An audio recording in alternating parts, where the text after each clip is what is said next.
Le sort de la Grèce entre les mains de l'Eurogroupe à Bruxelles. La réunion devrait aboutir au déblocage d'un second plan d'aide pour éviter au pays de faire faillite.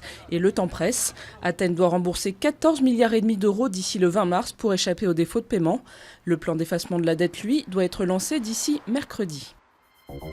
À ceux qui sous-entendent que l'Élysée voudrait intervenir pour nommer Jean-Louis Borloo à la tête de Veolia, Nicolas Sarkozy répond « absurde ». L'intéressé, lui, parle de supputation et de manipulation. Relayée par la presse, l'hypothèse de la nomination de l'ex-ministre de l'Environnement soulève l'indignation de plusieurs personnalités politiques, dont le candidat du PS à la présidentielle, François Hollande.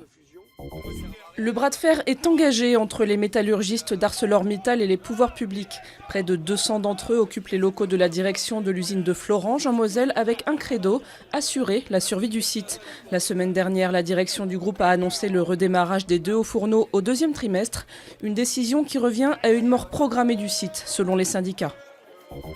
Mystère autour d'un triple décès à Livry-Gargan en Seine-Saint-Denis. Une mère et ses 2 enfants ont été retrouvés morts tués par balle au domicile familial. C'est le père qui a alerté les autorités. Il a été placé en garde à vue. Double homicide suivi d'un suicide ou triple meurtre. La police n'exclut aucune piste. Le 26 février aux Oscars, la France pourrait bien pousser 2 cocoricots de joie. Le premier pour l'inévitable The Artist et le deuxième pour Une vie de chat, nommé dans la catégorie meilleur film d'animation. Un polar jazzy à petit budget, très loin des mastodontes des grands studios américains. Au royaume du film d'animation, la French Touch a le vent en poupe.